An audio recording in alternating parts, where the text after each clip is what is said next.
Hello, everybody. How are we doing? Welcome to another episode of Highwind, a Final Fantasy podcast dedicated to all things Final Fantasy. We are here with our second episode and a very special guest, my friend Roses. So we are here. And we are going to be talking today about Final Fantasy VII Remake, which Roses and I, in common, we both adore Final Fantasy VII. The difference between us is that I have been playing FF7 since the OG came out, and am one of those old school fans that is very stubborn and is very resistant to change. And Roses has come through Remake and has become part of the Final Fantasy fandom through all of that. And I just kind of want to get her perspective on things, because like when I originally played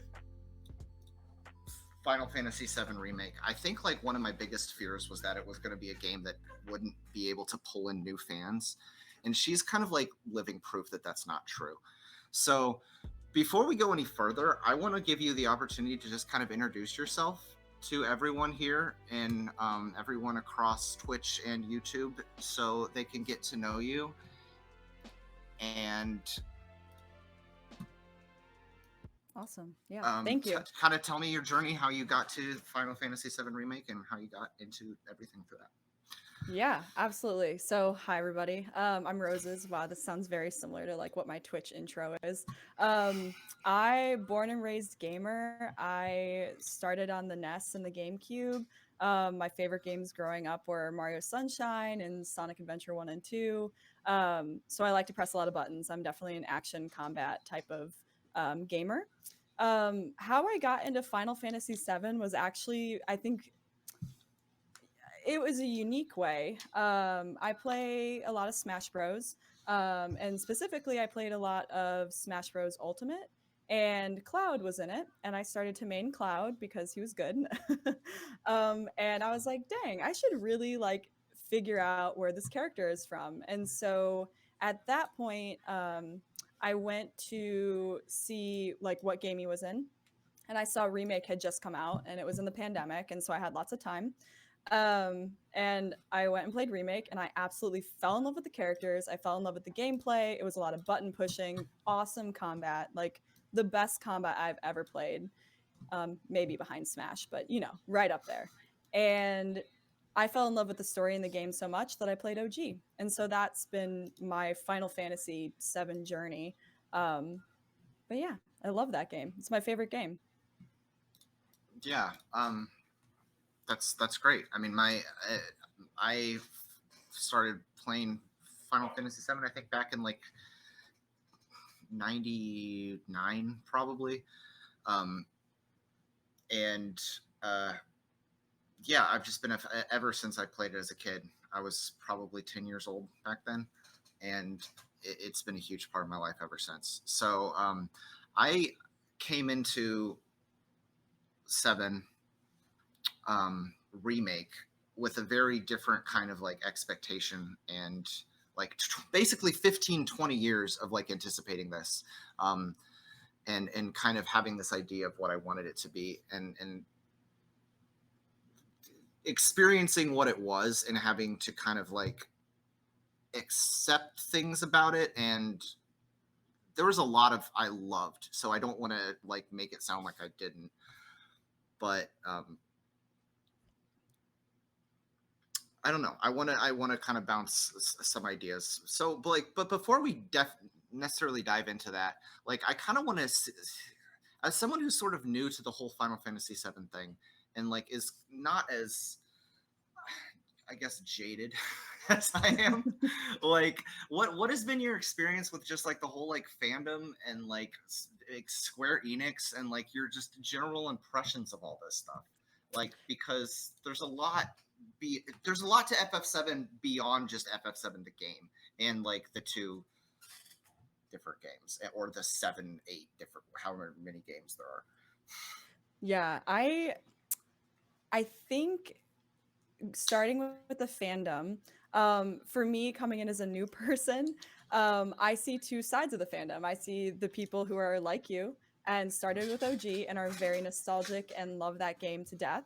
And then I see the people like me who come in with Remake and are obsessed with it because of that. And then they go and play OG. Every Yeah. single person that that has fallen in love with Remake as much as I have has Hmm. then gone and played OG after. And so I think there's like two like opposites of or I would say like a bi what am I trying to say, two sides of like the Like a fandom. duality, I guess. Yeah, Yeah. you and I are like two sides of the fandom is what I'm trying to Yeah. say. Um, and I think that like moving forward, we're both looking for different things. So it's really interesting to kind of go on Reddit or go on social media and compare what people are wanting out of Final Fantasy. Um, yeah, I don't know if I answered your question, but it's interesting. It's definitely like to a split fandom right now, in my opinion. Yeah. No, you that was a great answer. I guess like I have kind of experienced a lot of time within not just like the Final Fantasy 7 fandom throughout, like jumping from message board to like having real life friends throughout the early 2000s and the 90s, and then being on like Final Fantasy 7 Twitter, and just the like constant like mental anguish that is. Like I think like um it's weird because like FF7 to me is this thing that I love so deeply, but it's the source of a lot of just negative emotion in my life. Yep. And like and I don't think that what I think is great is that I don't see that coming from like you at all. Like I think the newer fans come in with like a much like happier and like optimistic like experience of just like the whole story. And like I guess we can keep jumping around in circles, but we might as well just go into like the actual meat of it, because like I want to talk about kind of piece by piece, like going through like what you like about the game and what we both like, because we're going to agree on a lot of it. Like obviously like Mhm. we both love both of these games. Like you went back and played Mhm. OG and you loved OG. I think you've said that it's like your second favorite, right? After Remake. I don't Yeah, know. yeah, Cuz you've I can't put 15 or 10 in front of 7. yeah, 15 might fight for it. I'm a very heavy that's interesting. Yeah. I play games for the combat. Yeah. And that's how perfect I think the combat is in Remake. Yeah. Perfect. I searched for so long to try and figure out another game that plays similar to it. Yeah. Um, so if you want to talk about things we love about the game, Sure. like for me Absolutely. that's like I can't even say number one because that's I, how much I love like the characters, but like the characters in the combat are number one for me. I might say I might go as far as to say number one. I think the combat is one of the best like battle systems I've had the pleasure of playing in like So recent good. memory. Or honestly, I have a hard time. I think maybe I go back to like Kingdom Hearts 2. I like really enjoyed, Hmm. but like I don't even know if that was as much fun as 7 Remake, because the in addition to like it kind of was like the perfect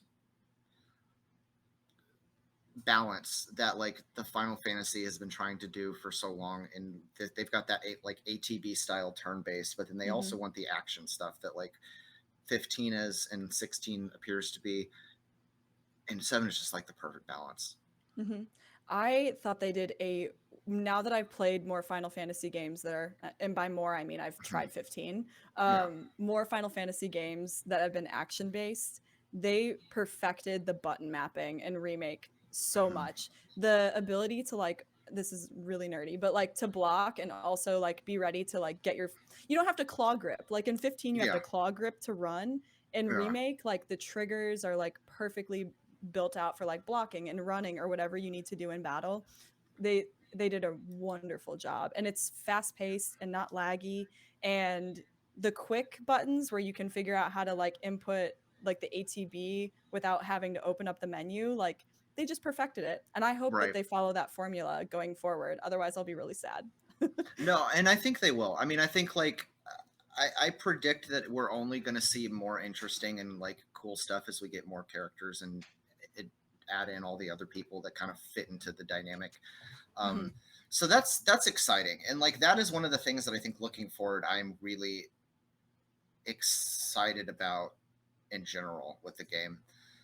And like there's a lot of other things too. I mean, like we can look at just the general like the immersiveness is like you can't say that like OG was a more immersive game than Remake. Like it just isn't.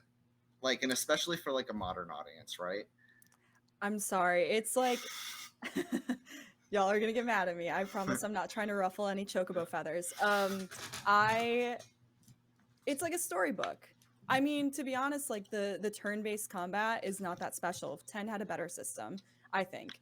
Um, it's just I don't know. Yeah. It didn't do anything for me. The game wasn't necessarily like hard at any point unless you get to like the big bosses later. Yeah. Um, you could just grind your way through, and like grinding even didn't feel that grindy, if that makes sense. No, it's not. And So that's a fair like assessment. Like the battle system in 7 is it's good for what it was, and yeah. like as someone who grew up with that like the turn-based stuff, it was a whole lot of fun for me as a kid, but Mhm. like it doesn't necessarily hold up.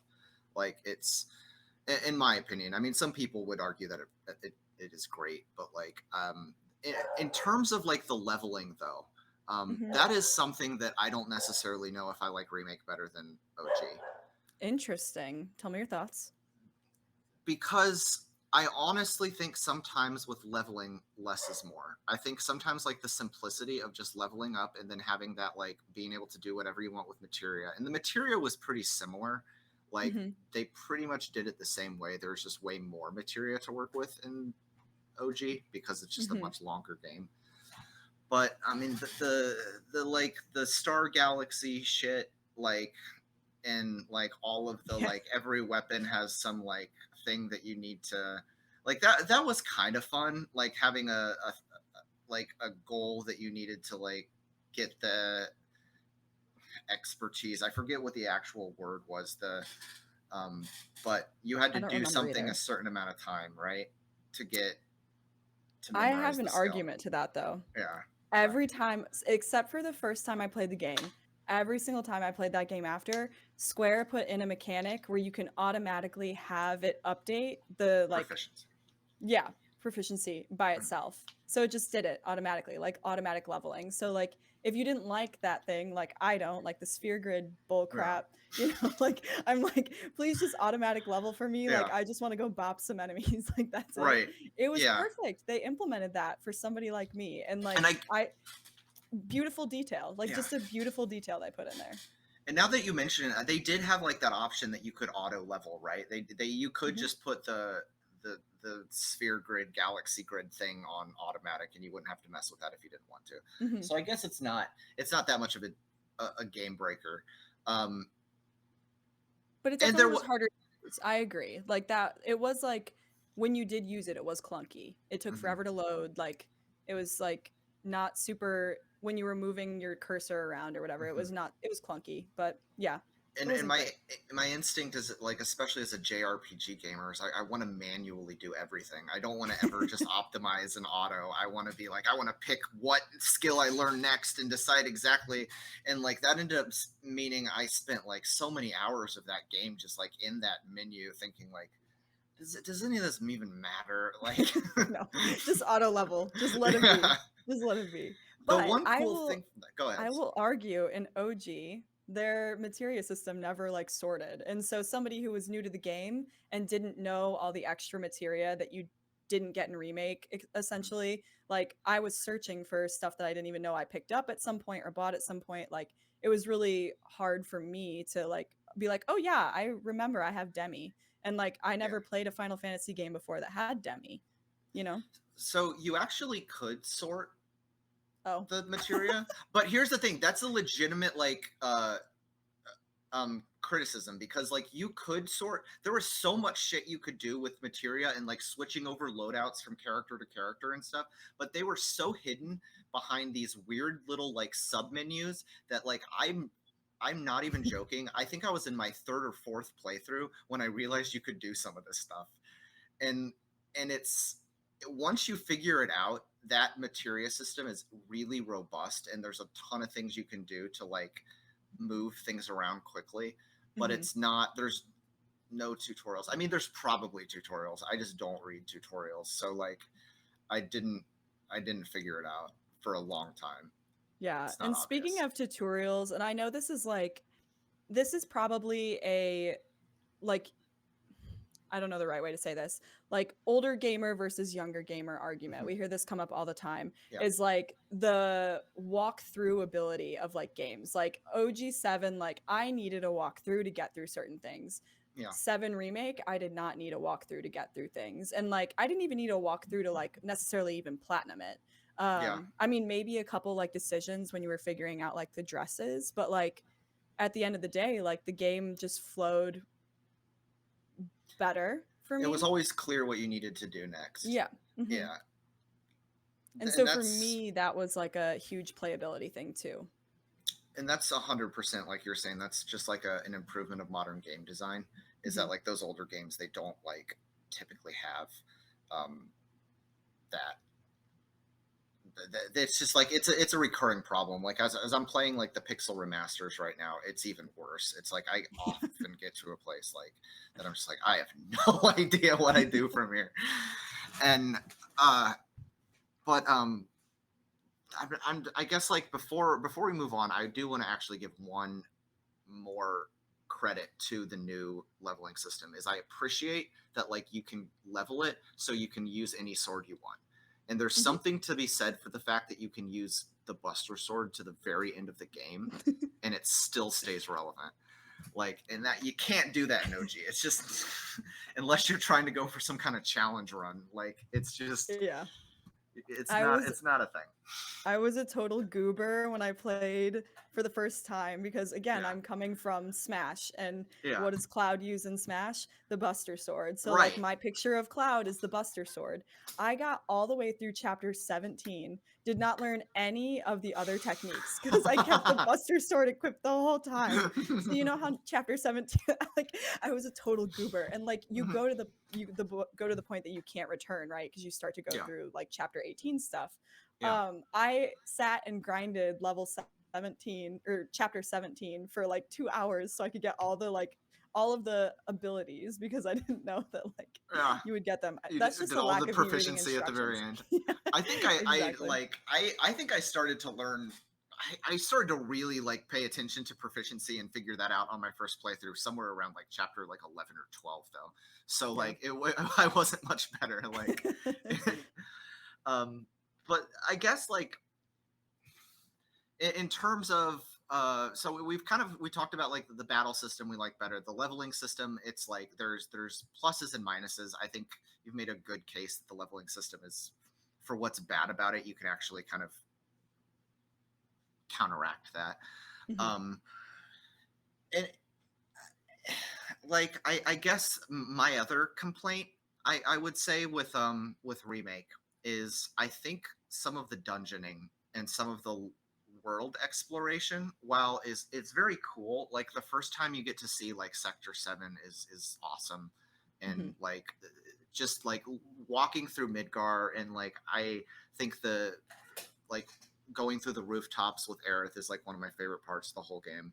But then you get into some of the sewers, or the like uh what's the like Oh rafters gosh. where you have to turn off the sun lamps, Chapter and like 6. yeah. I think it's chapter 6. And some of Oh those man. dungeons are just awful, and they're just such obvious filler, and that's something that I think OG was so good about, is that like you never felt like you were just like in a padded dungeon for the sake of being a padded dungeon.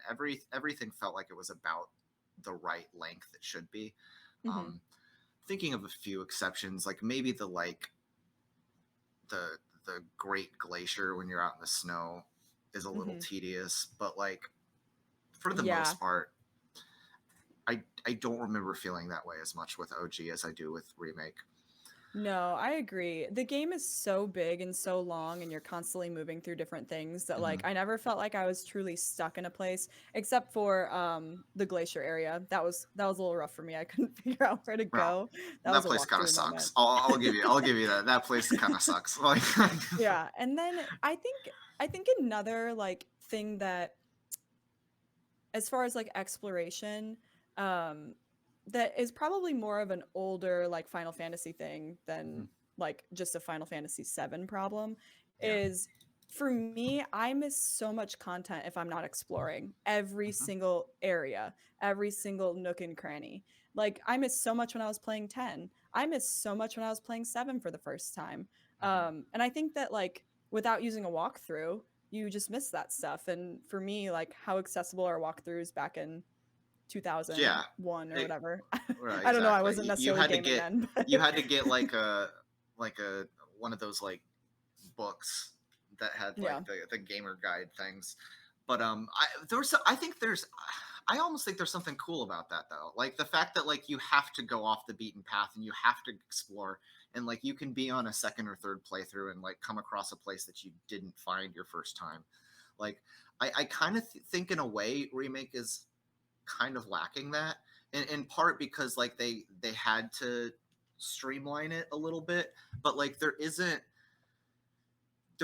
a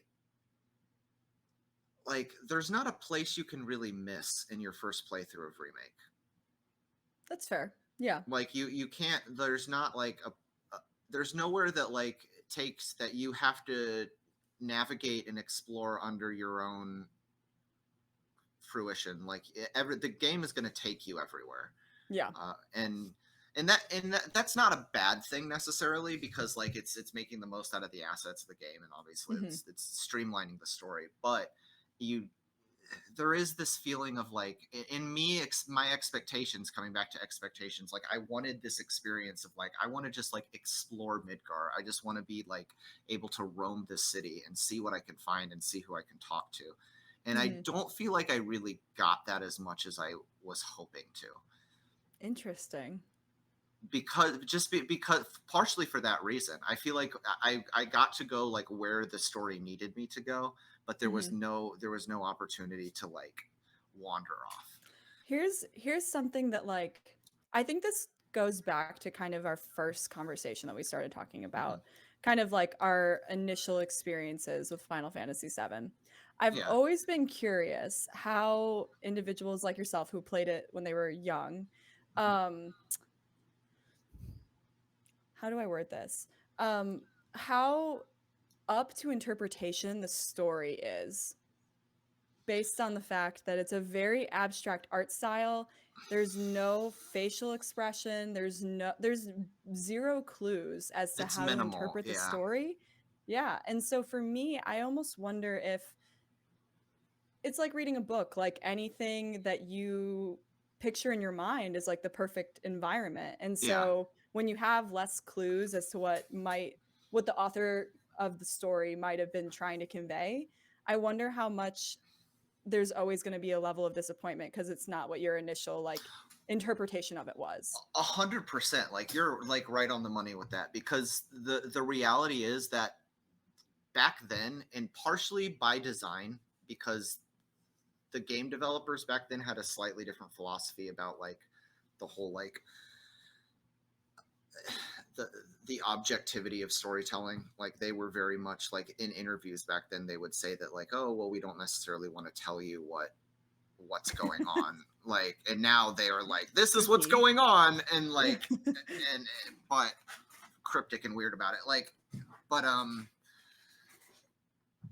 and also by like technological limitations, and then also by like time constraints, and then all these other things, like the game had a lot of spaces, and in those spaces you could kind of it ended up being like it ended up artistically serving like what the final product of the game was, because I think there was a lot of interpretation left, Hmm. and it kind of was almost like an abstract art piece in that way, because everybody sort of brings their own thing to it, and everybody sort of saw their own.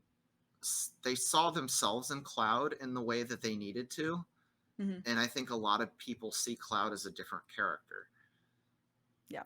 See, And, everybody is a different character. yeah, and Tifa and Aerith and all of them, like everybody Mhm. was like they kind of projected their own personalities onto these characters as they wanted to, and the characters they didn't relate to as much, they just kind of like for a perfect example, like an OG, like Aerith just never resonated with me. Like I found Mhm. her to be like really annoying, but Mhm. like in Remake, I think she's absolutely fantastic. She's like maybe the best character in the whole game, Mhm. but I didn't pick that up from playing OG. Yeah. But now I can go back and play OG and be like, I was always just kind of reading this character wrong because it's there. I just like I didn't connect it as a kid. I just thought she was irritating because she was like weak, and I didn't want to like create her materia build the way I was supposed to, and like As a remaker, I think, and I'm gonna call myself a remaker yeah, because go that's for the it. side of spectrum I'm Coin the on. term. All right. Remaker, right here. I think that's one of the things that when we were talking about the fandoms at the Mm-hmm. beginning, one of the things that like I see in the people who are nostalgic about it, the people who are always typing like Eris, is like I it's almost like a level of interpretation that they take when they're trying to explain the story. And like Mm-hmm. there are points in Remake where at times I'm like, I did not see that at all, and like the facial expressions or what was said or where they went or you know Yeah.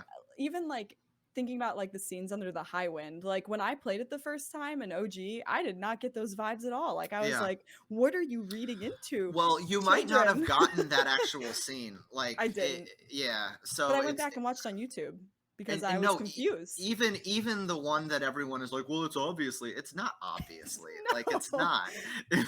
no, I'm sorry. um, I don't know what's in your brain. It's not. yeah, no, I remember feeling this kind of the same way, but like and I want to say this here because we didn't necessarily say this at the beginning, but we are gonna like have a towards the end of this, we're going to go into like the plot discussions and more plot like back and forth. So we're gonna try to stay spoiler free until that last section. Okay, Um, I'll and zip it. yeah, no, we haven't spoiled anything yet, but Okay, I perfect. just we we'll try to avoid going into specifics on plot until we get to the actual plot section, because there are a couple other things I want to talk about before we actually go down that rabbit hole. um Perfect. Lead me before my goldfish brain takes us somewhere else. something like I think we've kind of touched on this, like the Lego characters versus the photorealistic characters. Yeah. I mean, that kind of it goes to what you're saying with like the the facial expressions. Like Mhm. you get that so much more in Remake. um you see so much more of the story. The voice acting too. The voice acting too, that's another thing. Top And tier. it's excellent. And like and you've played 10, like Square Enix voice acting isn't always good. No. Like and, No, not like at all. I'm and sorry. and but like Remake was really good. Like they nailed it. Like I Yeah. was so nervous because it's so like special to me. But Mhm. going into it, they they every single all of the main cast, at least, I mean, like Aerith, Barrett, Cloud, Tifa, like they all nailed it. And I Mhm. could have my gripes of like specific characterizations, but there's never a critique on the voice acting. No. And the soundtrack is like amazing. Like I don't think anybody So is good. complaining about the new soundtrack. I uh think I listened to it like I had a drive for like 10 hours and I literally just listened to the soundtrack the whole time. oh It's yeah, a it's work of art. really It's good. so good. Yeah, and it's not just the reorchestrations of the old songs. Like some of the new stuff is some of the Yeah. like best some of the best tracks is like Mhm. the stuff that they wrote just for Remake. Like the song when like Aerith and Cloud are walking through the like all the like crashed highway stuff is really high energy and Mhm. fun, but like even before you get to that, you get that little like that synth Uh song. It's so good. That is It's like one so of my good. favorites. In the Valkyrie like fight song when you're like climbing up like is just like top tier like epic Hollywood soundtrack style like this the and that kind of leads me into another thing like the level of like cinematography and how cinematic these fights Mhm. um are is really impressive like Mhm.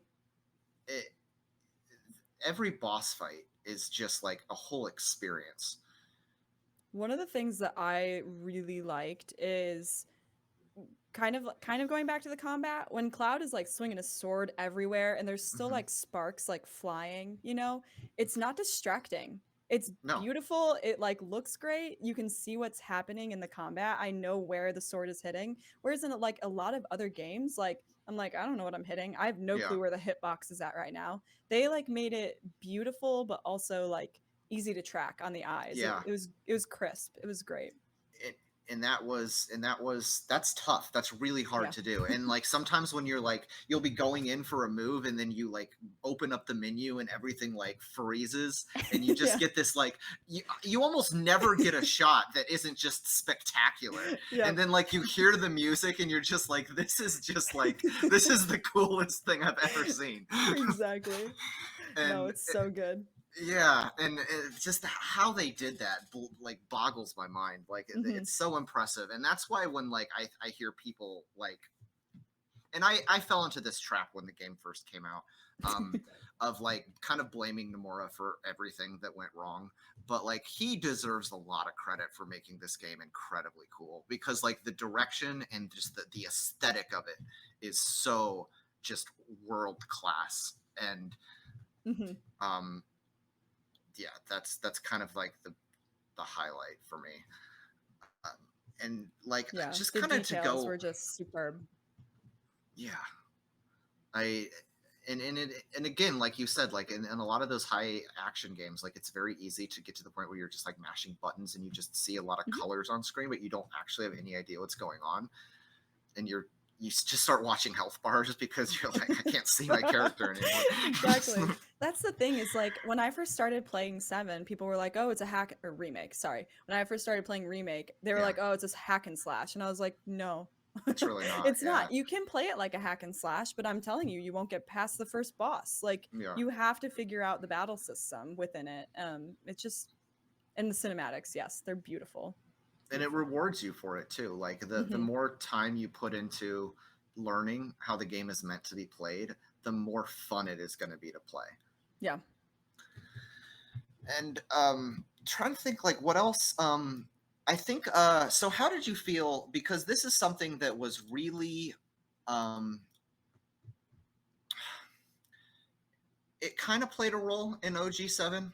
And it's kind of it's a thing that like exists in a lot of like Persona is a really good example of a game that does this well. Um, but like the sort of like the ability to guide the story, like how did you feel like Remake handled that? Because as a video game, right, like the difference between a video game as an art form, aside from like watching a movie or a TV show, is like Mhm. you have some control over like what's happening. And Seven was really groundbreaking in the way. I mean, I think there were other games that did this before, but like Seven as a JRPG and as like a console game really did this thing where like you could make decisions and you would have these like branching character trees where like what you said to somebody would like give you affection points that would change future events. And like Mhm. that was a thing you didn't see super a lot. Mhm. And I do you feel like Remake really like honored that legacy, or how do you feel like they did with that? I I get what you're saying, and I think I have less games to compare than you do. So I feel like I'm Yeah, pulling from a different like comparison group. yeah. Um Compared to something like Persona, I feel like the decision trees were less complex.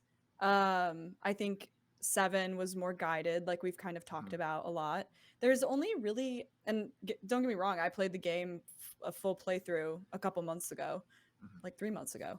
There's only like a couple decisions that really impact like how your story plays out. Like if we talk about like dresses or certain Hmm. side quests or who you have a resolution scene with, or Hmm. it's not, the decision tree for me wasn't super complex. And I'm comparing it to Persona because that's one of the Right. other main games that I've had a Is decision tree for.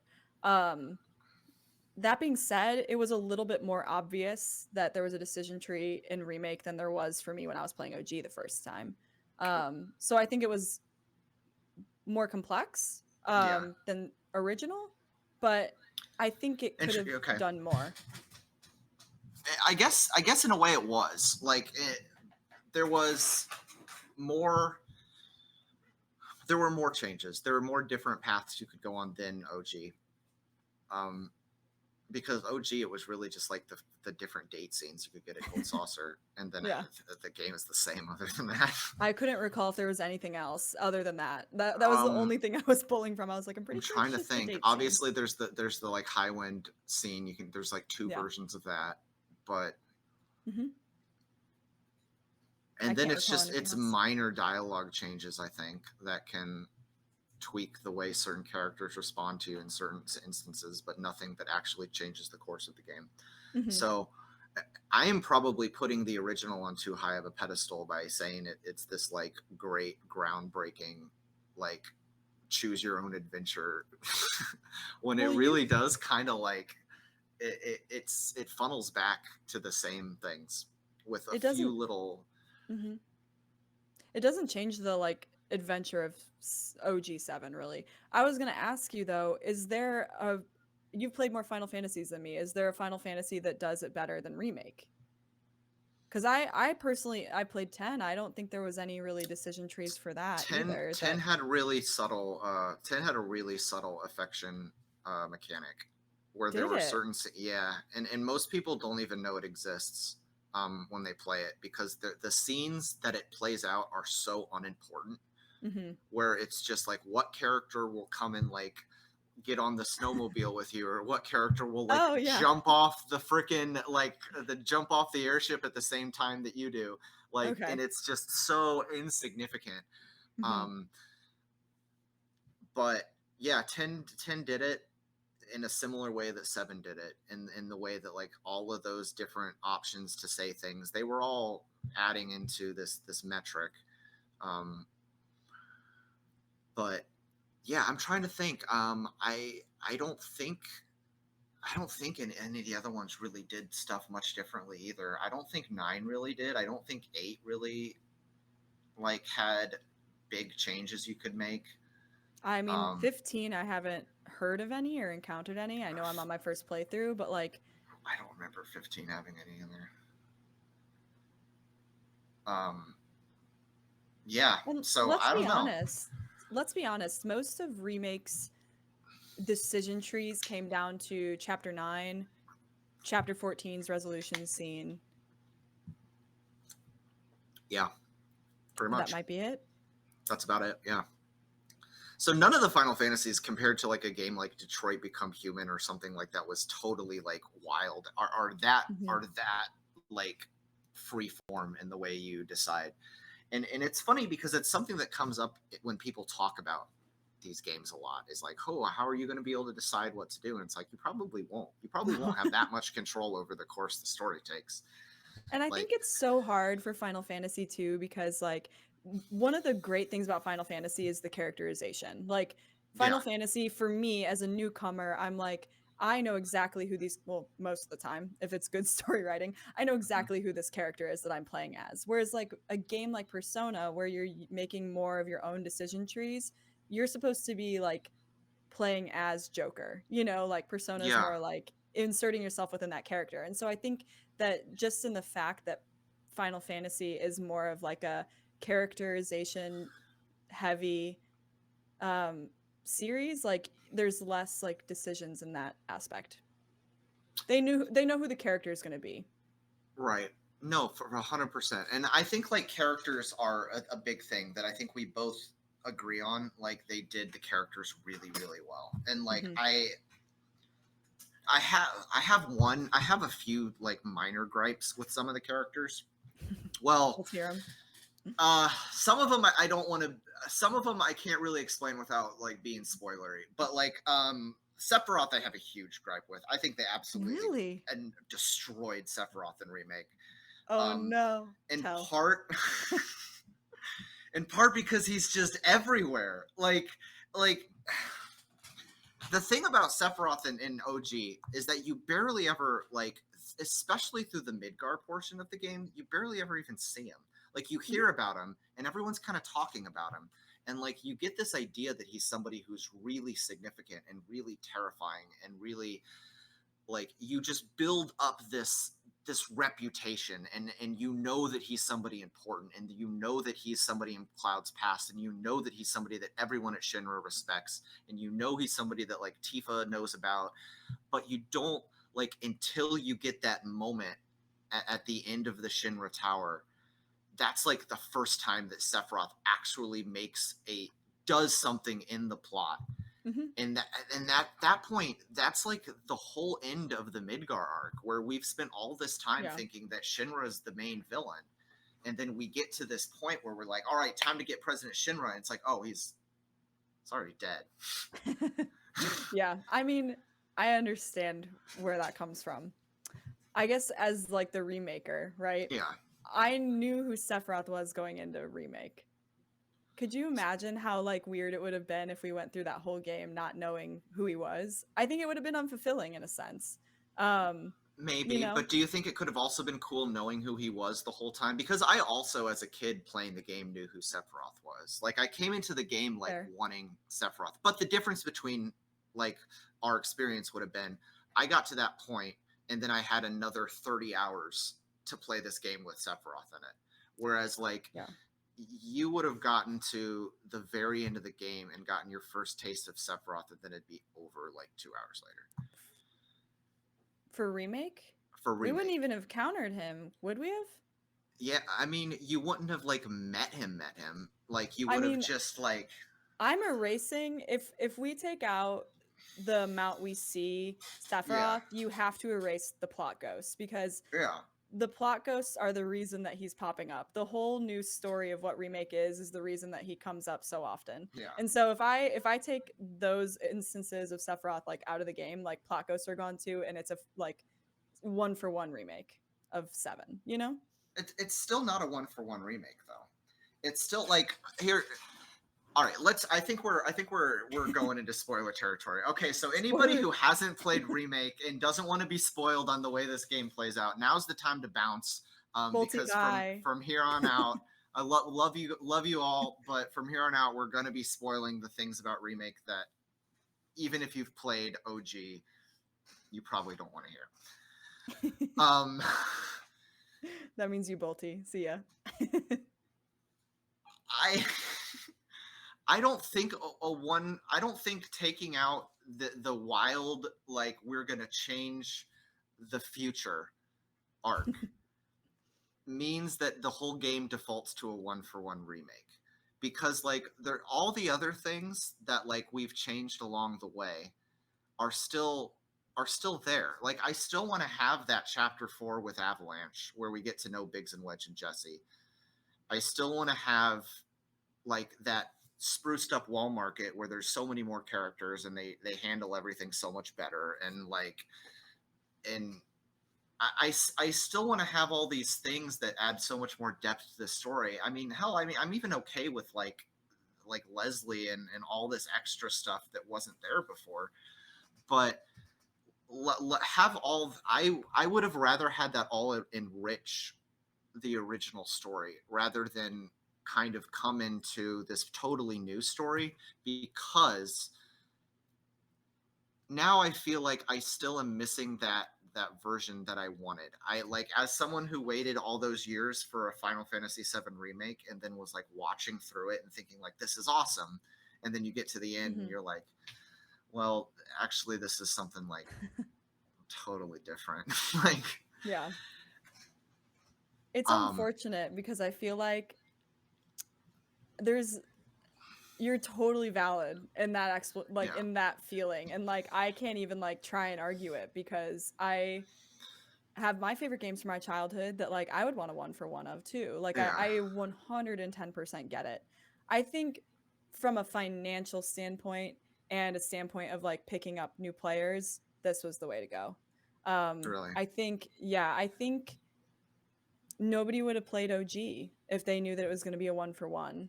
They would have waited. I mean, there's so many discussion boards, and I got into this discussion Hmm. board too. Of I just played Remake and I loved it so effing much. Like, do I play OG? And people will say, yes, you play OG because Yeah, it's a you have different to. Yeah. story. It's a Right. different story. You have to figure it out. You Mm. have to like use OG to help you interpret Remake. And 7 still costed money when I bought it, Yeah. you know? Right. And so I think it was a financial play. And like, whether that's sticky or not, like, at It, the end of it the day, everybody's playing all of their games and watching all of their movies and super interested in what the heck's going to happen next instead of just saying, oh, we're going to go to Calm next, you know? Like, sure.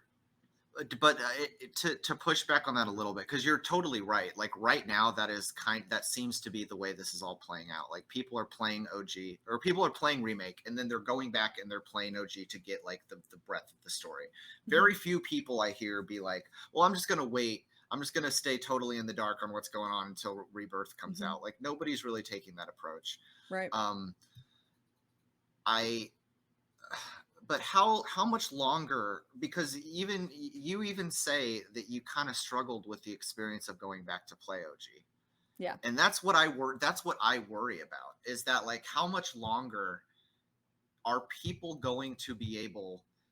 So right now 7 remake is a state of the art game.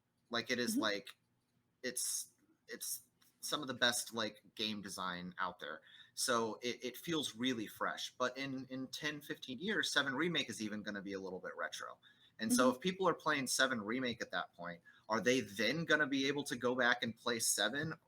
But because we're like another generation disconnected from this era of like turn-based polygonal, like, and I worry that that theory only holds up for so long I, until. yeah. Yeah. Go ahead, finish. Sorry. No, I mean that's I would have just rambled a little longer about that, but I got my point across, I think. Here's my piece of hope for you. Yeah. I think that the game developers are not naive to that.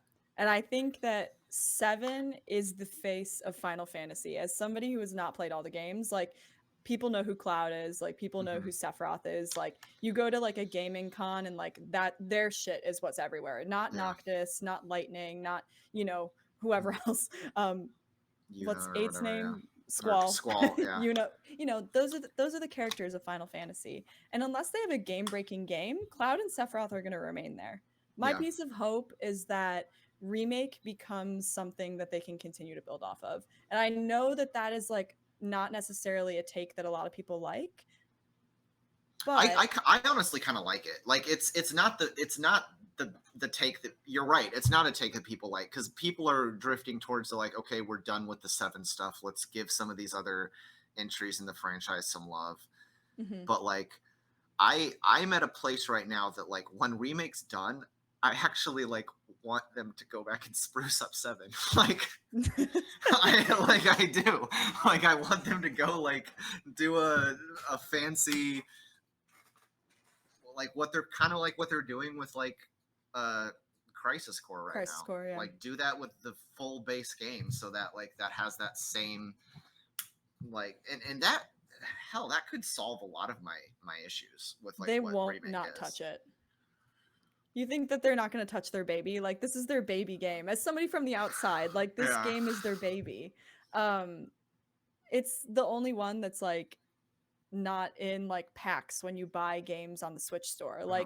Like 4, 5, 6 or like a pack or something like that, Mm-hmm. right? And 7 is its own game. Like they know they can get people with this game, and I think that Remake could possibly lead 7 to another place where they can continue to make content on it. And like I would be happy about it. A lot of people would be happy about it. I know the like uh distaste in it comes from like, oh, they're just milking us because we love it and like we will pay for it. But like Yeah. at the end of the day, like if it's good content, it's good content. How can you Yeah. complain about it? And if we're getting a fun game, like just Yeah. let us play it. Or a good movie for once. Yeah, or yeah, or hell, Pick like some movies. that's also a possibility, right? Like they could bring it into a different form of media. So if somebody wants to go back and see the Seven story, it's like you have an anime or something to watch. Hmm. Like that's always on the table as well. Hmm. Um, but moving a little bit past um, the argument of like, does Seven Remake replace Seven? Because I think we can come to this like agreement that like it really doesn't. Like you No. still have OG, and then like one, well, they'll all Square Enix will always do what they have to do to keep that alive, and I like that. I like that way of thinking. But I still kind of want to be super nitpicky about whether or not we like the story of Remake better than the story of OG, because like I have problems with it.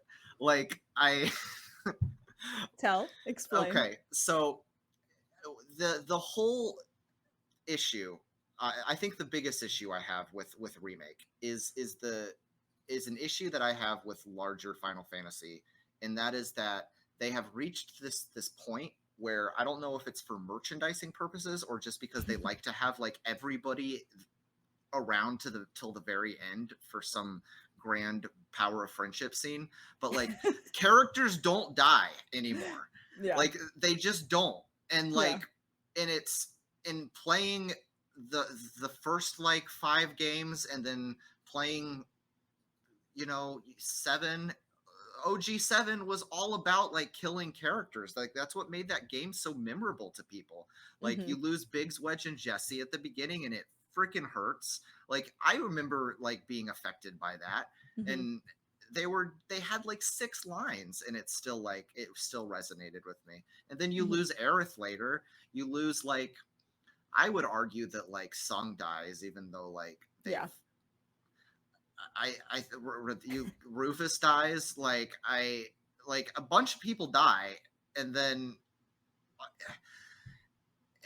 final like later compilation stuff brings a lot of those characters back to life, and then now it seems that Remake is just bringing them all back to life, and they're even Zack is back, and Hmm. like Zack is a character that only exists like in the story dead.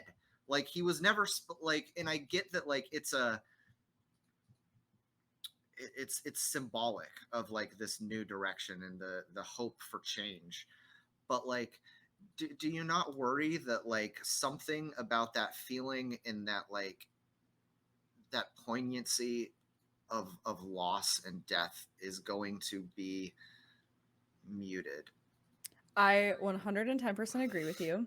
And the only reason I can say that now as to like a couple months ago is because I Yeah, played 10 and was so upset with how it ended. yeah.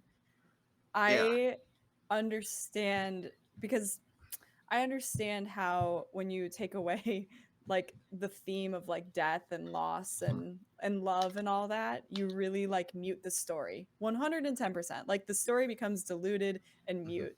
And I worry that that might be happening in Remake now. I'm going to again keep my optimism Yeah, because I love this game we that don't know what Rebirth is going to do. we don't know what Rebirth is going to do. And I like to imagine that they're just going to kill everybody worse and maybe more. You know, like I think that there's a possibility that like Yeah, we can just get it amplified. And like if yeah. they amplify it, they will make the game better than OG7, in my opinion. You can make everybody die. That was the original thing that they were going to do, right? Kill the whole They were. party. Yeah, Maybe they're it going to was set that up. originally like everyone except Nomura was like, when you're diving into Midgar at the end, whoever you don't pick for your party just gets like shot out of the sky unceremoniously. And it's like you could like go into that with like Red 13 and Vincent as your party, and that means that like Tifa, Barrett, Yuffie, Sid, like everyone dies just off screen. Yep. That would have been rough. That would I have bet been a people disaster. I know how many people I don't know how many people. I've heard so many people say like after Aerith dies, like I could not pick up the game again for a couple weeks. Like if It's they killed people like the original plan, which Yeah. Nomura actually had good taste there. Wow. Right. If they killed everybody like that, I bet people would put the game down and not pick it Yeah. back up. Like, They would be like, wait, what the fuck just happened? Had no yeah, idea I was choosing like who was gonna be like, you but can't who Google it. yeah. And then like for a while at the end, like there was like conflicting sort of like, I think Katase had said um that he saw the ending when like Red 13 is running up to the like Midgar and it's all overgrown, like Mhm. as a future like without humans. Like he had said that in an interview. And then like Nojima, like the writer, said that he always assumed humans were around, and like you hear the children laughing, which is supposed to be a clue that there are people. But like there was originally like a theory for a while that like at the end when that like light kind of consumes everybody, that like that was like the live stream just kind of like peacefully bringing everyone back into the live stream so that like the planet could like live, because Mhm. humans were doing a terrible job of like taking care of it. And I that was kind of a cool like That's ending. my Like favorite. it's kind of badass. Like and My but edgelord is speaking. It's my right. favorite ending. So but what the big thing is, I like how open for interpretation that is. Like Mhm. it's every, you could not think that or you could think that, because the original ending of 7 was so vague. And maybe because they didn't have the technology to do a more specific ending, or maybe because they just had the artistic sense to say like, let's just do something really weird. Let's Yeah. build this whole story up to something that just kind of leaves you feeling like almost incomplete. Mhm. And yeah, go ahead. Yeah, no, I agree with you. That would be my favorite ending if that's how Yeah. OG7 was actually. I've heard, and you know better than me, um, that that was what they originally intended, and then they went back on it because they wanted to make more content. I think there's an argument to be made there, but like it sounds like even early on, Nojima was in interviews saying that he didn't think people were dead. Like it also sounds like, and what's coming out, because they've been talking, a lot of the same team did 8, and like they've Hmm. been talking about like the ways they felt differently about 8 when they were writing it and developing it.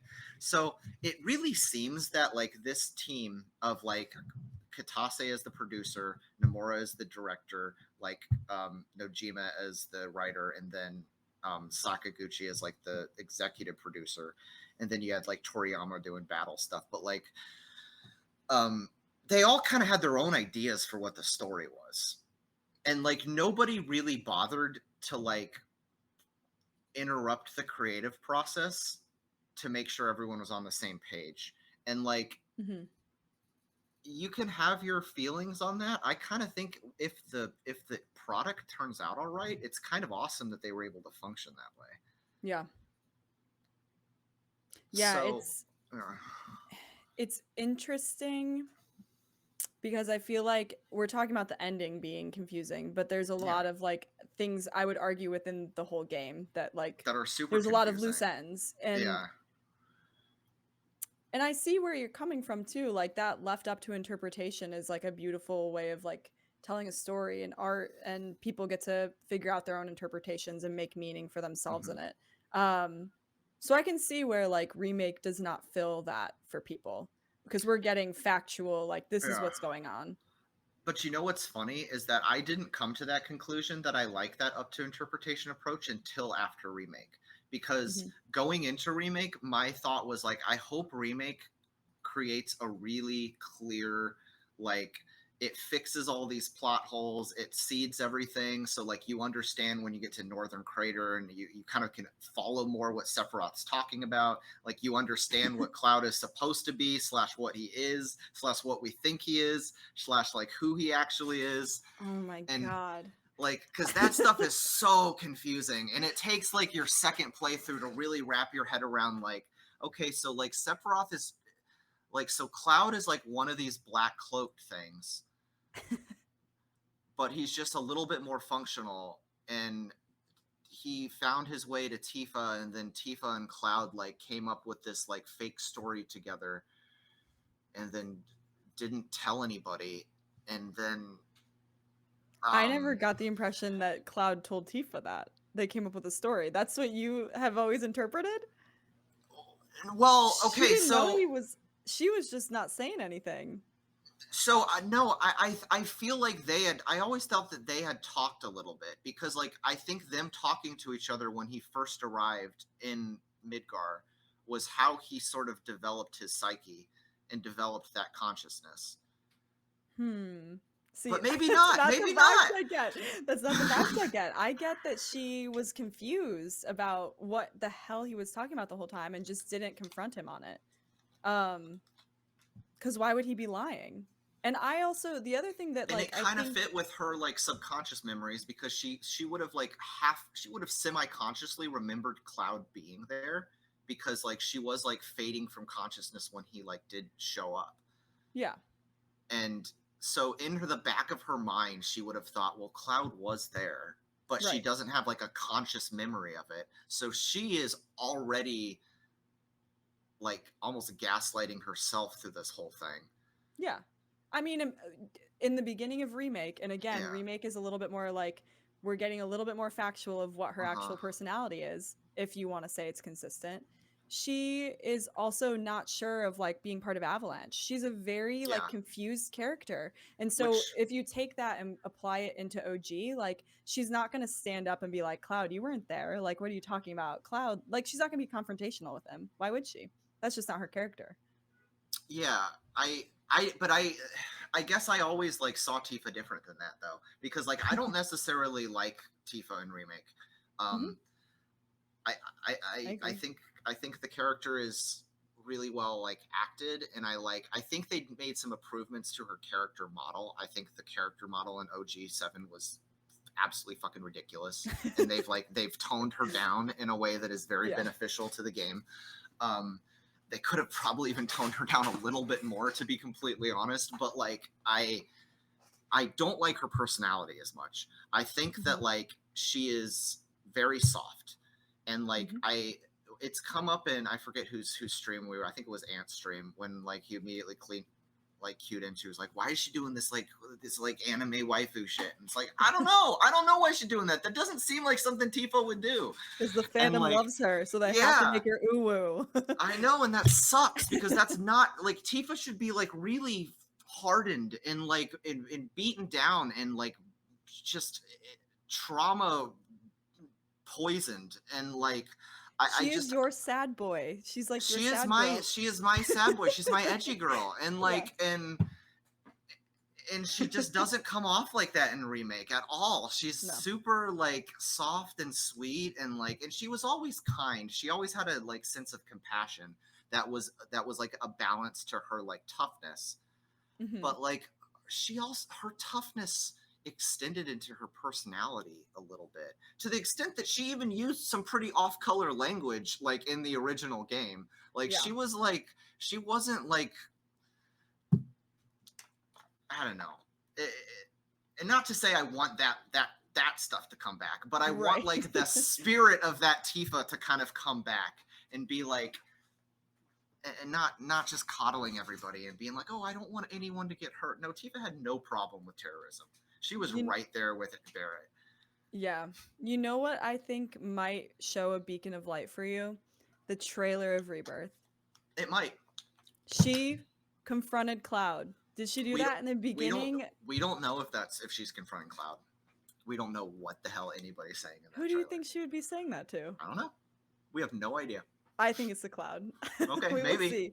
we'll But see. either way, no matter who she's saying it to, it's confrontation. Yeah, she is. You get a little bit of it with like Don Corneo. That's where she starts Yeah, to get her spirit. I think in the she beginning does. of the game, she's definitely soft and unsure of herself. And those are partially the vibes I get in the beginning of OG as well, as somebody who just like went through and read it, but had Hmm. Remake in the back of their mind. Yeah, yeah, and that's the thing though. But like, I think it can like reverse like Yeah, influence, right? Like, I think like probably. if you saw Remake first, you can sort of read the characters more in line with the way they're characterized there. And maybe that's always what the writers had in mind, and I was just like perceiving it wrong. Like that's possible, but Hmm.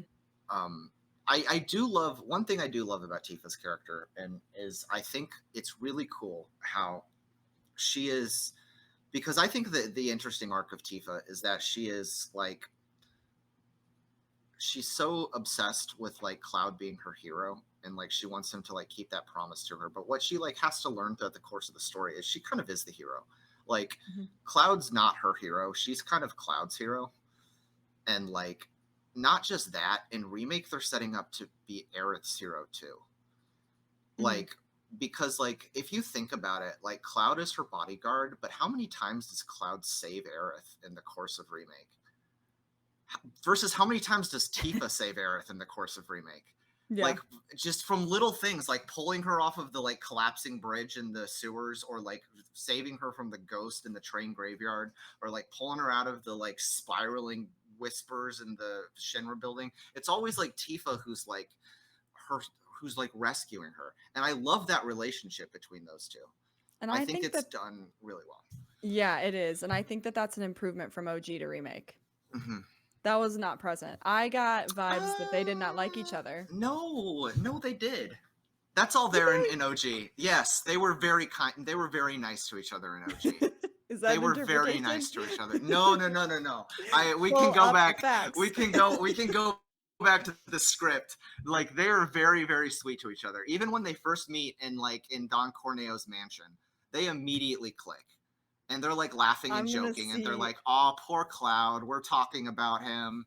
And like, I'm gonna see some time scripts on this. I do not remember this vibe. all right, I'll get you some scripts. But I think like, they fixed it.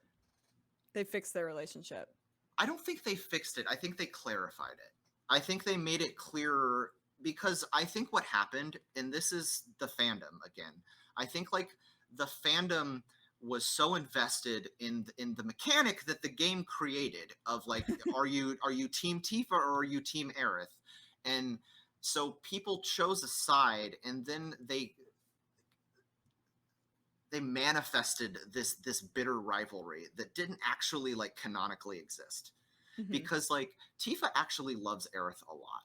And like, she like, when Aerith dies, if Tifa's in the party, she will like go and like cry, like she'll like, she's she talks about Aerith in nothing but like kind terms. I think there's maybe We need the one. timestamps.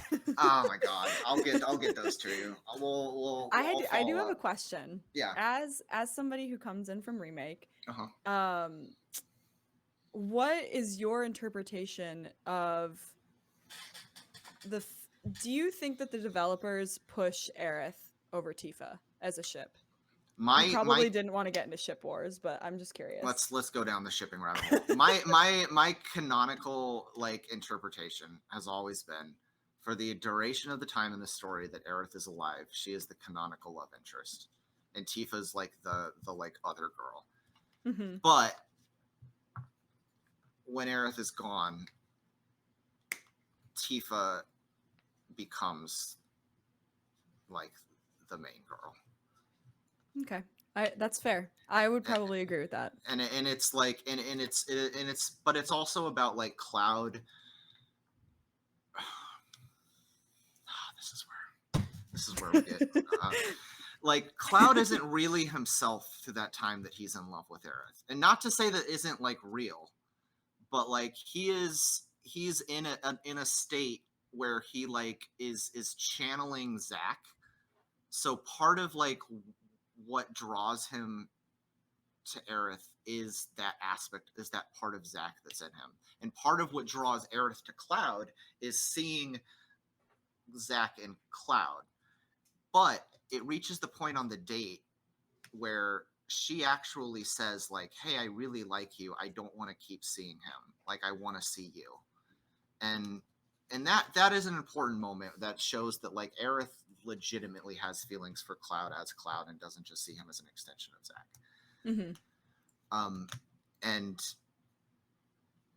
Cloud, I think, obviously has very legitimate feelings for Aerith, because even as he comes to terms with who he really is, he still is like he's thinking about her. And then if you want to take like Advent Children for what he is. He's obviously still obsessed with Aerith like years later when Tifa's just like sitting at home thinking, when are you gonna come home, baby?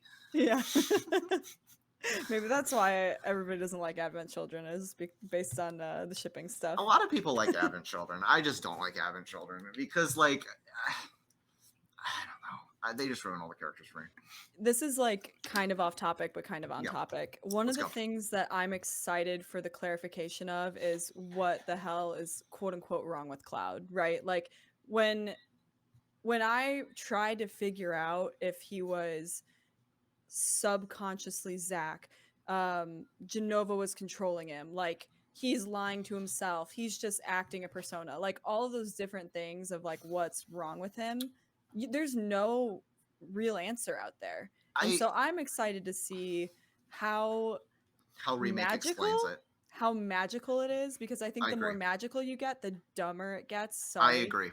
I hope it's just he's acting. Trauma. I think it's going to be, I would like it to be, he is acting who he thinks he is. Mm-hmm.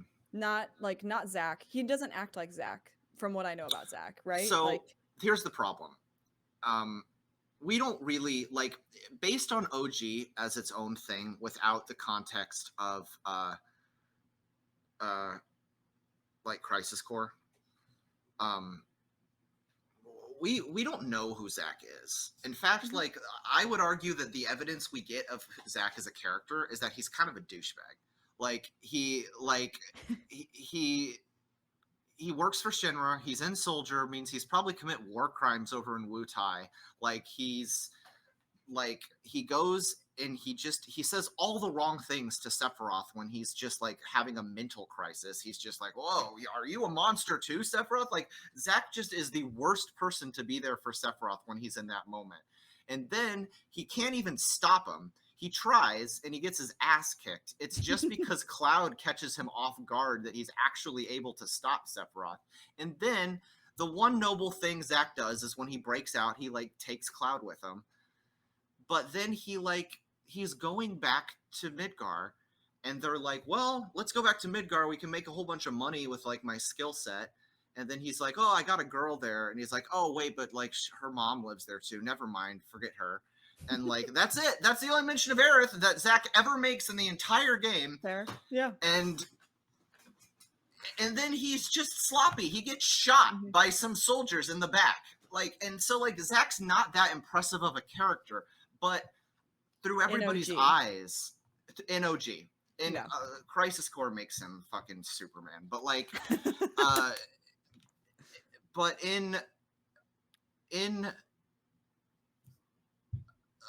but it through everybody's eyes, right? Like we have Zack who Cloud thought he was. We have Zack who Aerith thought he was, and so we have all these different versions of this character, and none of them might really be real. But like who Cloud is being, I think, is who he thinks Zack is. Yeah. Which is this tough, badass mercenary. Right. And I think it is a combination of like the trauma that he experienced that like erased his own memories, but then he also had Genova cells. So like that's the magical aspect, because the Genova in him, Genova does have like the mimicry ability.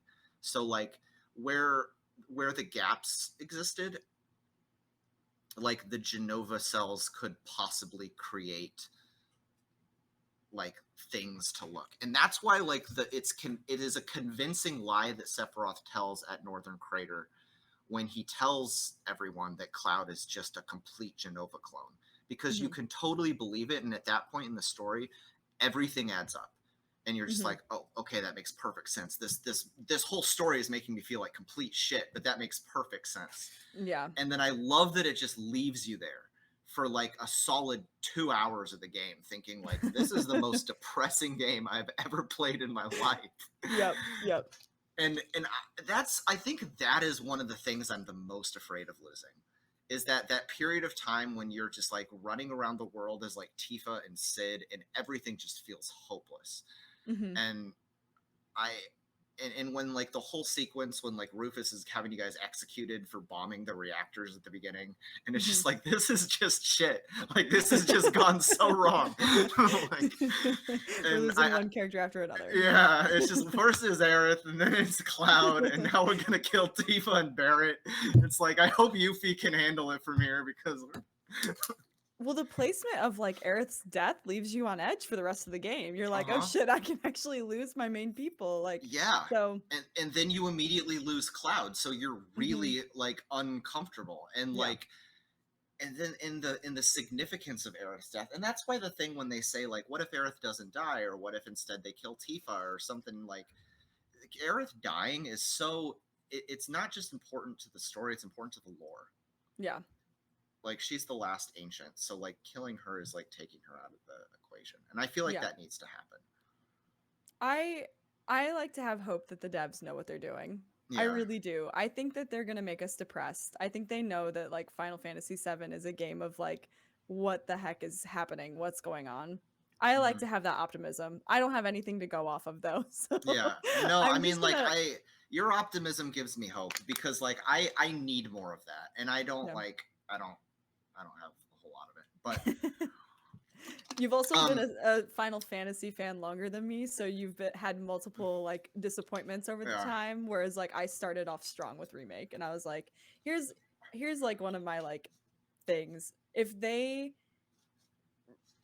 don't make me depressed in the next game, they or in the last game, if they undo like the theme of death in this game, like it can easily go down in a story, in like story of my favorite stories. It can easily go down. Like right now it's right up there, peak story.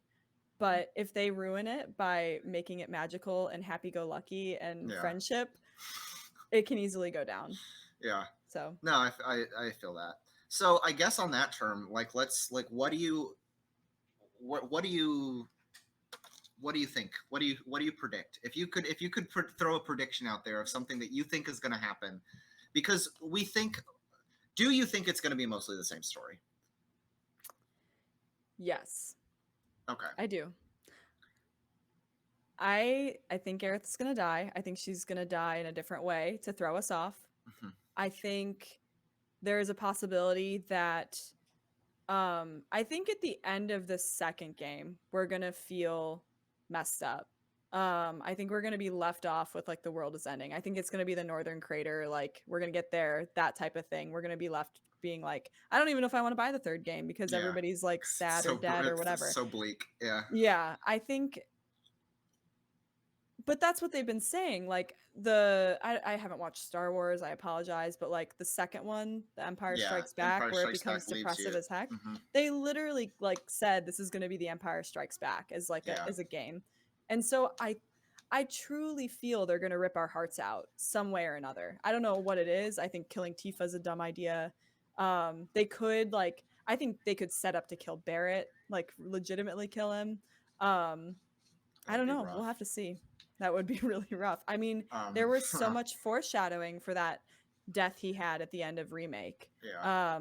As a first-time player, when he promises Daddy's coming home, you know, like to Marlene, or when he says, you know, when he leaves to go save Aerith, like there was a lot of like little foreshadowing things that I was like, this man's gonna die, and they stabbed him, but he came back. But you know what I mean? Yeah, but I guess I was so knowing he doesn't or wasn't supposed to die there, and then seeing him like die and then immediately come back to life, my immediately my impression was like, that was so cheap. Like, why did you even do that? But like, as somebody who had no idea what the story was, I can see you that whole Genova boss fight sequence being like, oh my god, Barrett's dead. Like, and that being intense.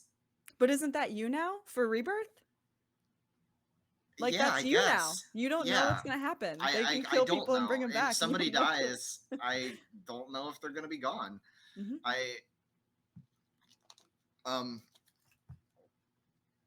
Yeah, I don't know. It's going to be interesting. I also think that probably that end of Northern Crater section is probably where they end the second game. then you start game 3, obviously, like without Cloud, and it's kind of like rebuilding the team is like how Hmm. you initiate that game. Um, I I think I think it's gonna be jumbled. I don't think we're gonna like experience the game the same way. I think we're gonna go and do a lot of things differently. It makes me really nervous that like small things that I love are gonna disappear. But um I think generally the big stuff, like we're obviously gonna go to Cosmo Canyon, we're obviously gonna go Yeah. to Gold Saucer and probably go down and get the stuff with Barrett and Dying because like everybody loves that stuff. I would be shocked if they took that out. Oh yeah. It'll be its Um, own chapter. yeah, yeah, definitely. But then I think like so the first game was 18 chapters. Is the second game going to be just like significantly longer? Like it's going to have to be because I'm just like in my head thinking of like, well, if this is a chapter and this is a chapter and this is a chapter, 18 chapters gets me maybe to Cosmo Canyon. Like, and Yeah. we got to go twice that far. Yeah, I don't know. And I also wonder, did they confirm if it was going to be open world or more similar to how I Remake don't was think made? they've really come out with that yet. I would be really, really shocked if this game was open world, just because like to Like be 15 able, style? maybe. I mean, like 15 is really open world, but then a lot of the progression is locked behind certain like Yeah, transportation limitations. right. Um, and they could do that. I mean, I guess once you get to that second continent, there's no reason that you need to do like Cosmo Canyon, Gungaga, Gold Saucer, Costa del Sol, and even really Nibelheim in any specific order. Like you Hmm. could do them all kind of as you get to them, and even get Sid early if you wanted to, maybe. Yeah, But then the thing is, I think the bigger struggle in all of that is they have to create storylines that account for lots of different combinations of how you could approach that. Like, yeah. so if you have it, so you could go get Kate Sith and then go to Cosmo Canyon, or go Cosmo Canyon before you get Kate Sith. They have to program and animate and write that story for all those variations. So I think it's going to be more streamlined, and I think you're not Hmm. going to have that much control over who your party is at various times. But I'm okay with that because if that means the story's better, great. Yeah. That makes sense. Absolutely. I remember in OG, you could it, I walked through a lot of it, but Mm-hmm. you could go out of order. I think I was watching somebody play 7 and I was like, I've been to Cosmo Canyon already and figured out like Red's backstory, like, and they hadn't like done that yet. And I didn't know if that was like a side quest or just the way I went through it. Uh, yeah, there are some things you can do. Like you can go to Gungaga and stuff like before you go to Cosmo Canyon, and like vice versa. Hmm. Um, but yeah, it's a little bit more freeform. But even 7, like people forget how linear that game really was. It Like did not feel linear for a first time player. it I'm didn't. gonna be honest. No. It has a good it projects a good illusion of not being linear, but it Hmm. is at almost all times there's a next thing you have to do. Mm. Um, but that was just, I mean, they did a good job of hiding that, and like Yeah. people complain about like 10 and 13 being linear, but like honestly I feel like 7 and 8 and 9 are just as linear as all of them. Interesting. Hmm. Just It's because of the world map design, you don't really realize how much you're being funneled towards the next thing. because you're running in circles trying to figure out where the heck you're going. Yeah, and you can Or like, at oh, I least can I go to was. Chocobo Forest, but it's like, but there's nothing to do at Chocobo Forest. You still have to go here to move the story forward. Yeah, exactly. Yeah. No, it'll be interesting. I agree with you. It's probably going to be more linear than open world. Mhm. Um I don't know. I'm looking forward to it. I really have faith in them. They're putting a lot of like marketing and they're telling us so much from the director's point of view, like what they're writing about. Like I think they're really excited for what they've created and I mean, I maybe hope that's so. me being naive, but I'm I know. I optimistic. hope you're right, because my fear is that like what we have is a case of like a team that has been forced over and over to come back to the same thing. Mm-hmm. Like, I know, for example, like Nomura is really attached to this, like, Versus 13, which 15 was supposed to be, and now Kingdom Hearts 4 is becoming a reemergence of that, and like that's his baby that he loves. And Versus like, 13? yeah, so What like is it? Versus 13 was originally 15, and it was like an extension of the 13 trilogy. Mm-hmm.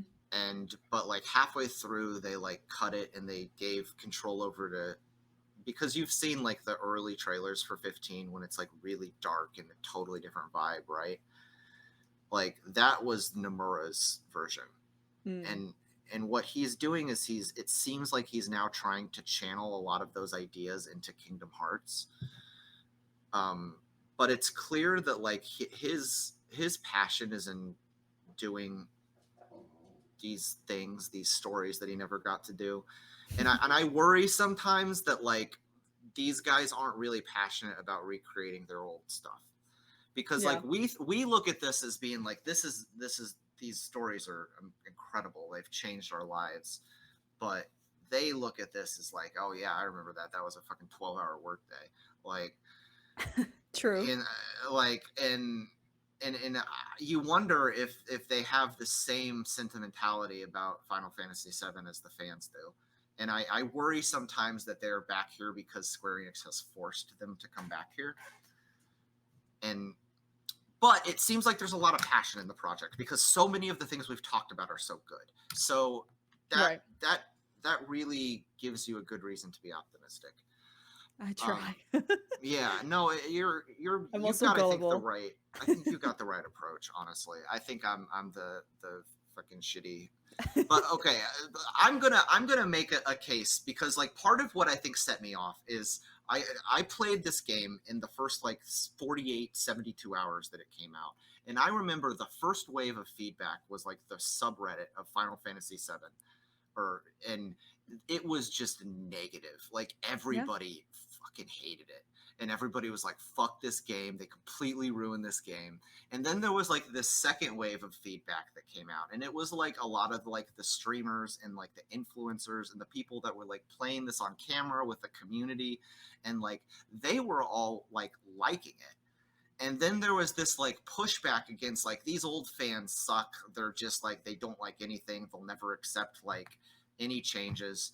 And then the narrative came out that like the whispers are actually supposed to represent all the shitty old fans that we don't want in the fandom anymore, and like the whole game is about Die. killing them. And then like it was just like, oh my god, like not only do I feel like I've been like pushed out in my opinion, but like I'm actively become like the bad guy in this fandom that I've like loved my whole life. And like it took a long time to overcome that bitterness. I'm not like, and I've come back around to like accepting this for what it is, and Mhm. growing to love it, and like kind of trying to share. And that was mostly like, I wanted to have you on because like I wanted to like let you talk about what 7 Remake is to you, because it's such Mhm. a positive thing for you. And I want to, as we get closer to Rebirth, I want everyone to try to like get more on your level. Yeah, I it's really interesting because I had not heard that story before. Because obviously I came into Remake, we were talking about it a little bit earlier, a couple Yeah. months after it came out.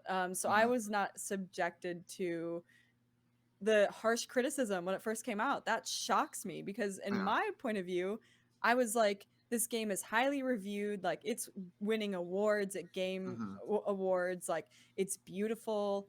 That's shocking that it had that sort of backlash, and also kind of gives context to why I see so much. I mean, like the shipping wars, obviously between Tifa and Aerith, are like annoying on That Reddit, goes but back to the like frickin' 90s. even That's some worse. Tumblr mafia shit. We don't even know how deep that is. Even worse though is the like remakes versus the old OGers, like Yeah. that's like even more like potent within like the community as like a toxic thing. Yeah, it's become I don't know. The Tifa versus Aerith people are really bad. I mean, you can just block them out though because you're That's just kind of true. like Yeah. It's crazy. You can get You're a get little away crazy. from that a lot easier. You can still be a part of the community and not have to deal with that. But like Yeah. the remake versus OG is a hard toxicity to escape. hmm I think that there was never going to be a way that everybody was satisfied with a remake like 100%. this. Yeah. So like at the end of the day, like you could have made a 1-for-1. It probably would have been an amazing game, Mhm. like an amazing game. People wouldn't have played OG because they wouldn't have wanted to been spoiled for the next installation. I wouldn't have played OG. I wouldn't have experienced it. And now in this space, the way they did it, everything is relevant. OG is still relevant, and the game that everybody loves so much is not being covered up by a 2020, 2024 rendition of it. It's Mhm. OG still holds that merit in the trophy case, and it's not covered up. So Yeah. that's how I look at it. So I kind of, if we can go out on a note here, and hmm the last thing in the actual like podcast proper here, we've run a little longer than I think we planned, but if you could give it advice for somebody Ooh.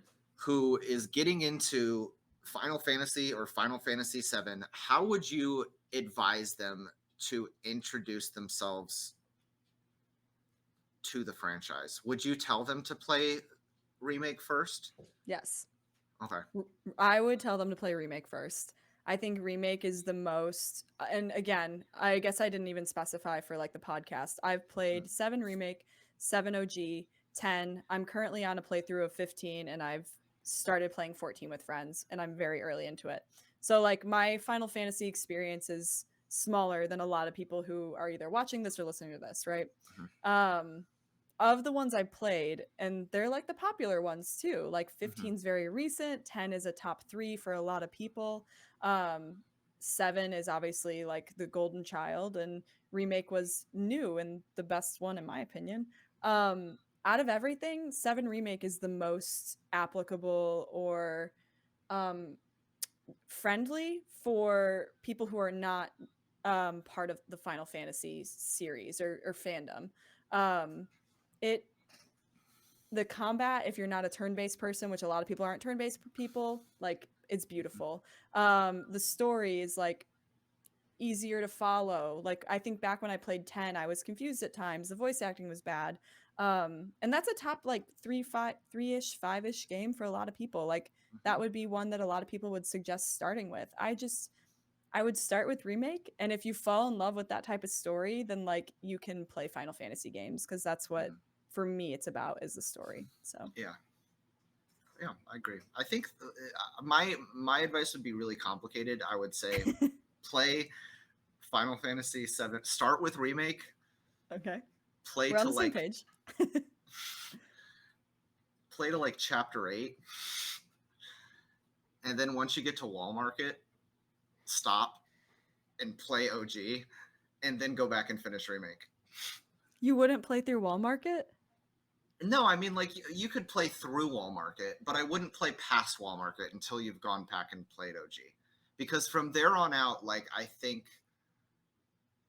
I would like people to like recognize that like this is a the story is going here, but you could also play you could play all through OG and still have a good experience.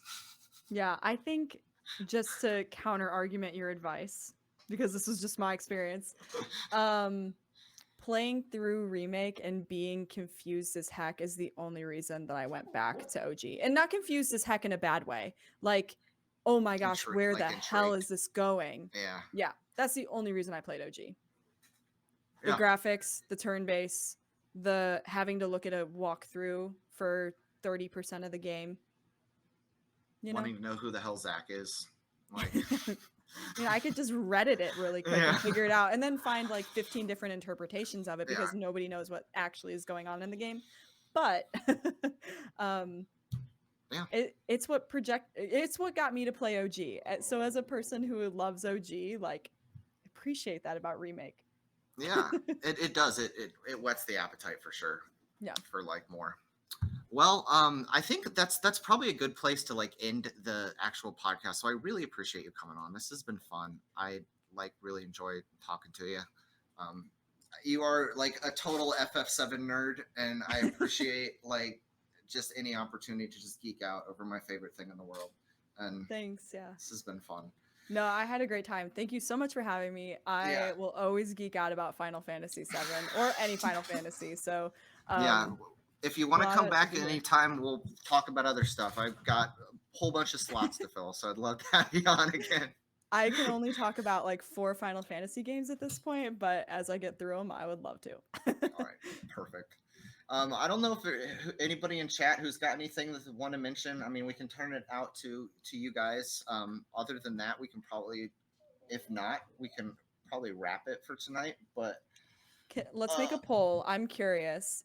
okay, Team Roses or Team Fletch okay, in the all right. argument. Let's see. Let's see. Who made the better points?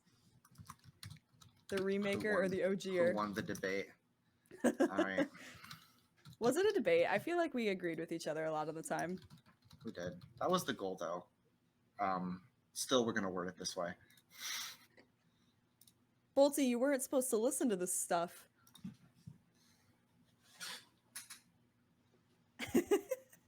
Who won the debate? I know I'm in a chat right now that's gonna vote OG. Well, it's not okay. I just want to say it's not about do you like OG or remake better. It's about who made a better case for why their game is good, and the other one Is superior. isn't. Or well, yeah. Neither one of us is saying the other game is bad. Game. It's just that like, yeah.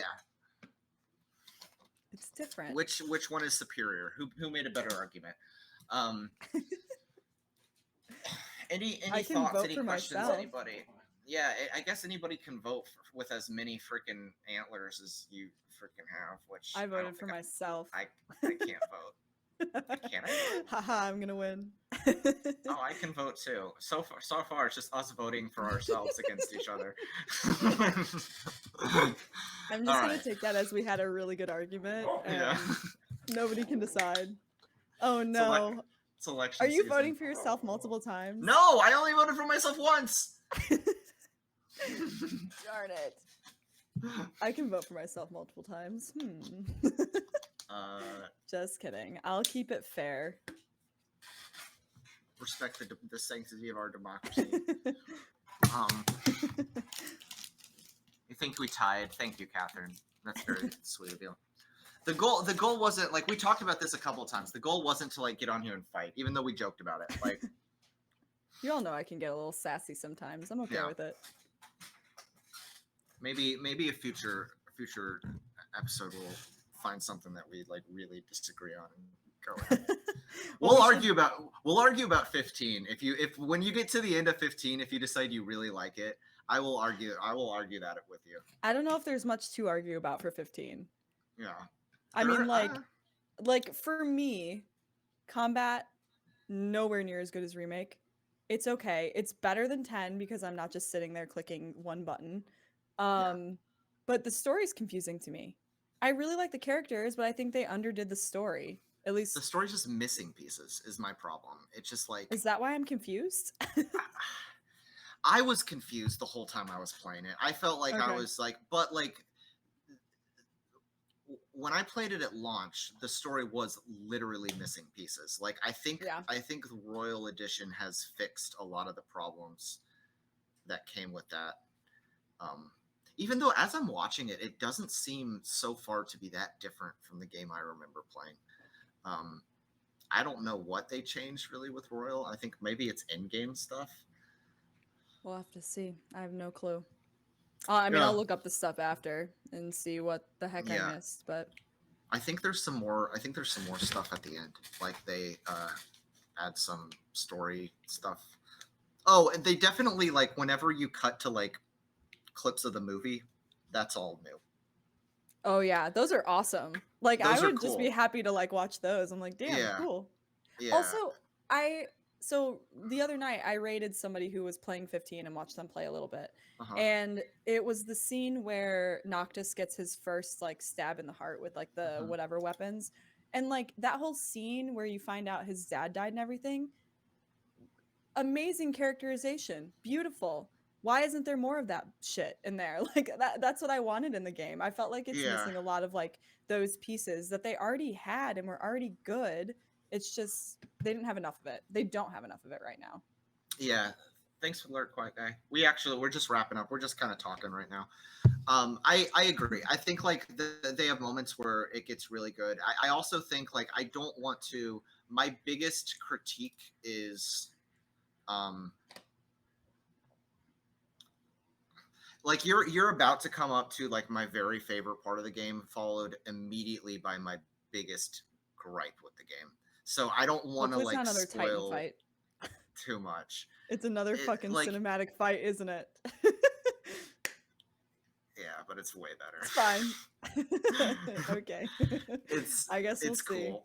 Yeah, I liked the Titan fight, but then when I was like, I went back and watched the VOD of you playing it, and I was just like, yeah, that like I don't remember it. I remember it being more like intense. Like It could have it is been just my like vibes I was giving off during it too, because I was very like, like I was wanting to fight the big monster, and the yeah, big monster was not not wanting to just do a fight bunch of me. quick time action stuff. Looks like I, you won the debate. The only vote I got was for myself.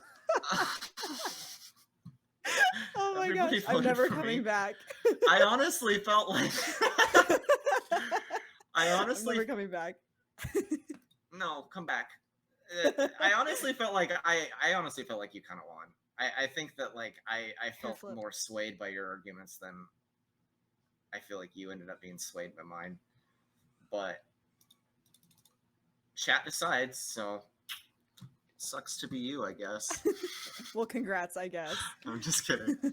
No, I really appreciate you doing this. This has been fun. Yeah, no, it's been super fun. Thank you, thank you, thank you for having me. And I'm always glad to talk about Seven, so it was fun for me. Yeah, 100%. As we come up with like right now, I'm just trying to figure out how all this works. I mean, I think we made some big strides in audio today, um, but as we work on all this stuff, we'll iron out the kinks and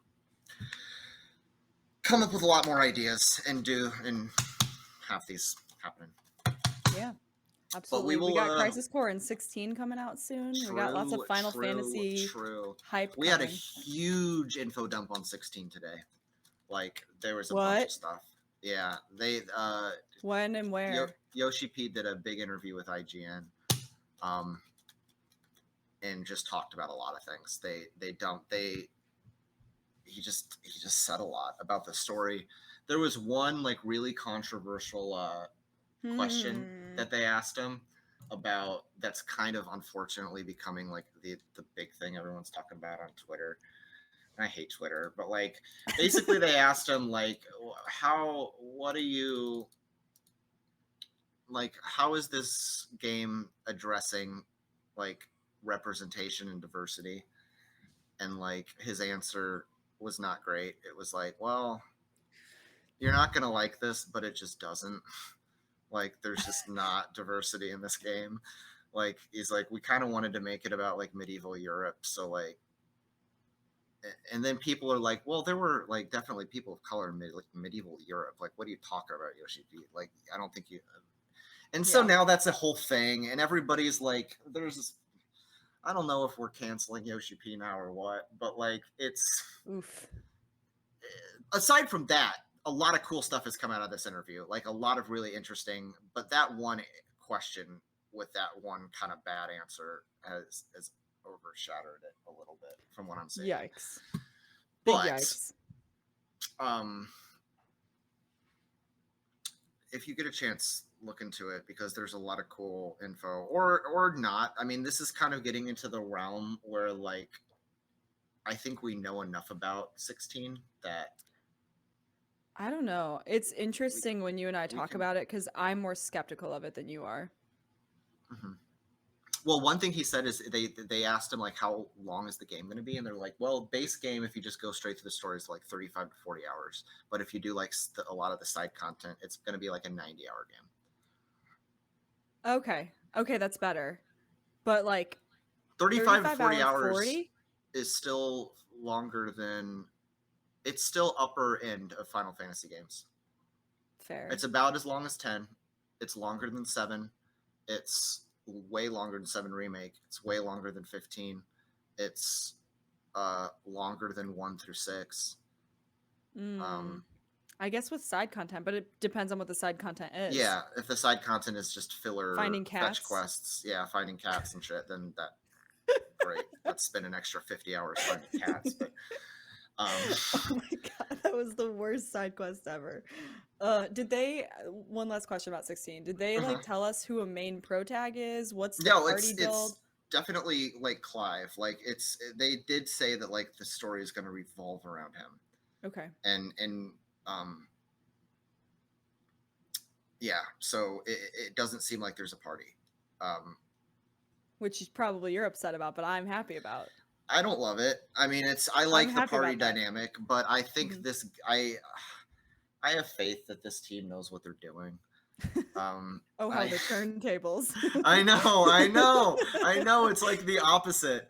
Like, but your biggest concern though is that there's just too many characters, right? And that you're just afraid that they're not going to be able to develop all of them like appropriately. If they spread themselves too thin. However, if they have a main pro tag and the other people are developing around them, great. Perfect, yeah.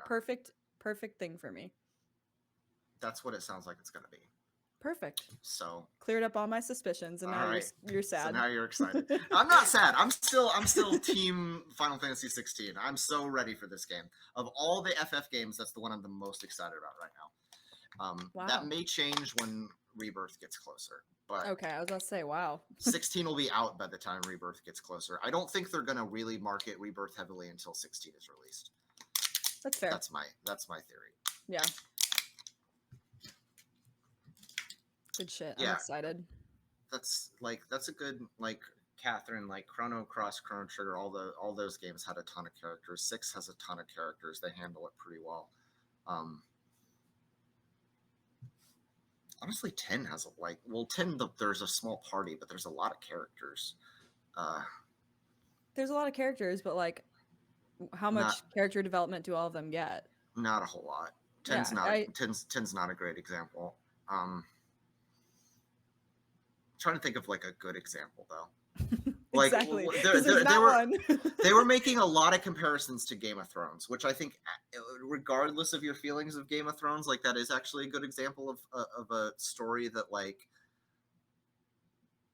balanced a huge cast of characters like spread out all over a map, and you felt like in a lot of different storylines you cared about people.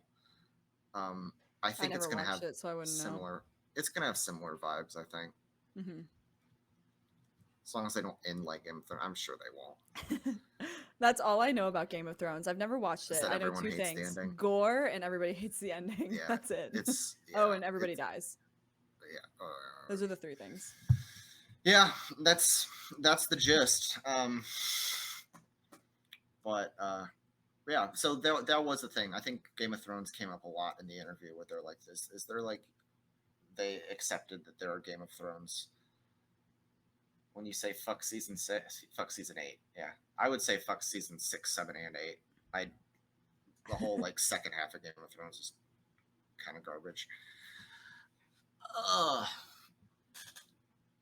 Well, I might just cut this off here, but I appreciate you guys for all being here. Appreciate you, Roses, for joining me on our second official podcast.